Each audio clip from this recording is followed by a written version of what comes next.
Hari ini kita mau dengar firman Tuhan tentang saat Tuhan melakukan perubahan di dalam keluarga. Hal ini adalah hal yang penting. Kenapa? Karena sisi Tuhan yang akan mengubah hidup seseorang itu akan berujung kepada perubahan yang nyata dalam keluarga. Bapak Ibu, ini gambar punya arti. Kira-kira apa artinya? Ada seorang anak kecil membuat gambar mamahnya dan dia meringkuk. Sepertinya dia merindukan mamahnya. Sepertinya dari gambar ini saya menangkap bahwa dia telah ditinggal oleh mamahnya.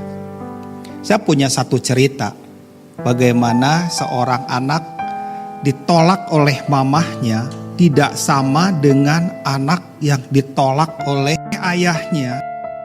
Ditolak oleh ayahnya masih punya perlindungan terakhir, yaitu mamahnya. Tapi kalau ditolak oleh mamahnya, gak punya perlindungan lagi. Mungkin gambar ini bercerita banyak dalam hati kita. Apakah kita punya gambar yang sama? Apakah sejak kecil kita juga gak punya perlindungan mama? Ada begitu banyak anak-anak gak punya perlindungan ayah. Tetapi ketahuilah bahwa perlindungan dari Tuhan jauh lebih kuat. Namun anak-anak yang gak punya perlindungan dari ayah, juga gak punya perlindungan dari mama, itu di dalamnya rapuh sekali. Di dalamnya gak punya daya tahan. Di dalamnya udah tergoncang. Karena itu gambar ini berbicara banyak. Ini gambaran yang harus kita tahu bahwa keluarga adalah tempat yang paling dekat dengan hidup kita. Di sanalah kasih, luka, harapan, dan pergumulan bercampur. Itu gambaran tentang keluarga. Gak ada keluarga yang gak ada baret-baretnya, gak pernah tabrakan, mulus seperti mobil yang ada di showroom, gak ada. Mau hamba Tuhan yang paling gimana pun juga saya tahu pasti ada baret-baretnya, ada bonyok-bonyoknya, ada bekas tabrakan, bahkan tabrakan hebat tuh pernah saya lihat. Jadi normal kalau seorang hamba Tuhan menceritakan kebabak belurannya tentang keluarganya. Kalau saya tipe hamba Tuhan yang apa adanya, saya cerita ke babak beluran. Saya akan khotbah gagalnya pernikahan Bapak gimana, babak belurnya gimana, kacau-kacaunya, berantakannya saya akan terima. Tapi kalau suksesnya pernikahan, kalau saya pasti gak mau. Kenapa? Karena pada dasarnya keluarga itu disitulah tempat kita belajar. Tempat bikin banyak kesalahan. Bahkan kesalahan sebagai kepala keluarga jauh lebih banyak dibandingkan dengan kesalahan seorang ibu, seorang istri. Dan anak-anak cuma bisa lihatnya kesalahan papahnya. Gak ngerti kalau papahnya babak belurnya kayak apa. Dulu waktu saya masih kecil, saya lihat kesalahan-kesalahan papi saya. Tapi setelah saya jadi papi, setelah jadi ayah, saya mengerti betapa sulitnya jadi ayah.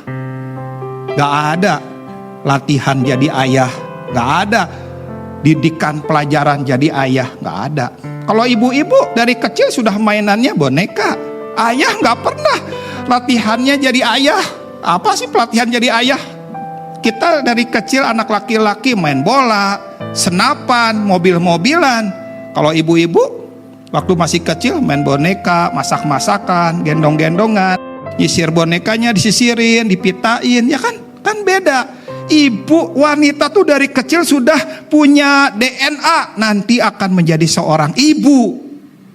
Kalau ayah nggak pernah kepikiran, ya kan?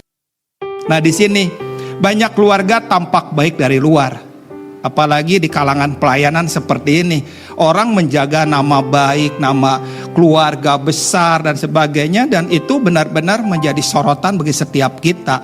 Kita akan benar-benar tampak menampilkan betapa keluarga kita harmonis. Yang Nah, kalimat yang sering terucap ya ketika lagi dalam pelayanan di rumah nggak pernah yang jangan. Kalau di sini dia ada kata yang, say, say ambilin air say. Di rumah nggak ada. Nah, yang gitu-gitu cuma orang-orang banyak tampilkan dari sisi luar supaya tampak baik. Tetapi sebenarnya ada keluarga yang menyimpan konflik yang nggak selesai. Konflik dari rumah asal dibawa ke rumah baru, dan nanti anak muncul, anak lahir, anak tumbuh, itu juga konflik akan terus beranak pinak. Dan keluarga itu tempat menyimpan konflik yang nggak selesai. Setelah banyak konflik, ujungnya kepahitan. Kepahitan tuh seperti apa? Saya menggambarkan kepahitan itu seperti waktu Adam dan Hawa. Waktu Hawa menggigit itu buah yang dilarang Tuhan, saat itu nggak terjadi apa-apa. Tapi ketika Hawa memberikan buah itu kepada Adam, waktu itu Adam menggigitnya, sesuatu yang terjadi. Sepertinya ada satu awan hitam yang langsung masuk ke dalam tubuhnya. Sesuatu yang hitam langsung masuk ke dalam hidungnya, kepada mulutnya, masuk kepada telinganya, masuk ke dalam matanya, dan masuk semua. Dan akhirnya Adam menjadi orang asing di hadapan Tuhan. Ada sesuatu yang masuk. Demikian juga waktu Yesus disalibkan. Waktu itu dia berkata, Eloi, Eloi lama sabachthani. Dia katakan, ya Tuhanku. Dia gak pernah memanggil Tuhanku.